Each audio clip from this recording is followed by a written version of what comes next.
நம்ம ரைஸ் பேக்கை எப்படி க்ரோ பேக்காக மாற்றலான்னு பார்க்கலாம்.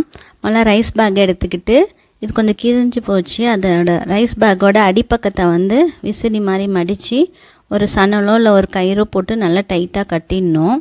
அது கட்டிட்டோன்னா நமக்கு பிரிஞ்சு வராத அளவுக்கு நல்லா டைட்டாக எவ்வளோ டைட்டாக முடியுதோ அவ்வளோ டைட்டாக நல்லா கட்டிடுறோம். கட்டின பிறகு பார்த்திங்கன்னா அதுக்கப்புறம் அந்த கட்டினது உள்ளார போகிற மாதிரி ரைஸ் பேக்கை திருப்பி விட்டுடுறோம். இது உள்பக்கம் போயிடும். உள்பக்கம் போகிற மாதிரி நல்லபடியாக திருப்பி விட்டுட்டோன்னா நல்லா ஸ்ட்ராங்காக இருக்கும். அப்படியே கூட மண் போட்டு வைக்கலாம். ஆனால் இது மாதிரி செஞ்சு வச்சோன்னா நமக்கு கொஞ்சம் அகலமாக கிடைக்கும், வெயில் படுற மாதிரி இருக்கும். அதுக்காக இப்போ நம்ம பெரட்டி விட்டுட்டு பார்த்தோன்னா நல்லா கிண்ணம் மாதிரி இருக்கும் உண்டா.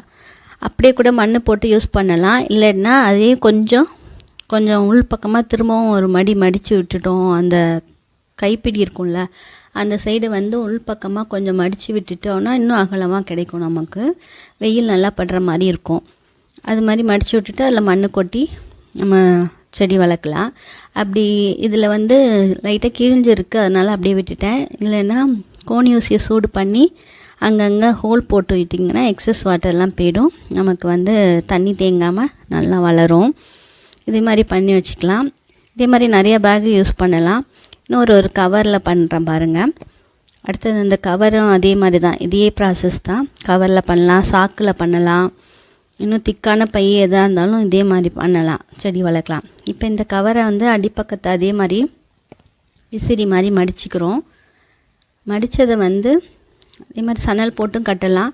நான் பழைய ரப்பர் பேண்டு ஒன்று போட்டு நல்லா டைட்டாக கட்டிடுறேன். செண்டு போடுற மாதிரியே போட்டு நல்லா கட்டிடலாம். கட்டின பிறகு இதுவும் உள்பக்கம் போகிற மாதிரி கவரை திருப்பி விட்டுக்கிறோம். திருப்பி விட்டுட்டு இப்படியே கூட மண் கொட்டி செடி வளர்க்கலாம். அப்படி இல்லைன்னா அந்த லேயரை கொஞ்சம் உள்பக்கமாக மடித்து விட்டுக்கலாம்.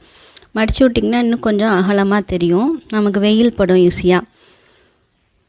இதே மாதிரி பண்ணிக்கலாம். அதே மாதிரி சாக்கு இருக்கு இல்லையா, சாக்கு பெரிய சாக்கு வெள்ளை சாக்குன்னு சொல்லுவோம்ல, அதையும் அடிப்பக்கம் விசிறி மாதிரி மடித்து சன்னலை போட்டு கட்டி நல்லா டைட்டாக கட்டிட்டு உள்பக்கமாக திருப்பி விட்டுட்டு அதை பாதியாக நம்ம உள்பக்கமாக திருப்பி விடணும். இதெல்லாம் கொஞ்சம் திருப்பி விட்டால் போதும். அது பாதி அளவுக்கு உள்பக்கம் திருப்போன்னா இன்னும் ஸ்ட்ராங்காக இருக்கும். இந்த ஏற்கனவே செஞ்சுருக்கேன் சாக்கில் இது.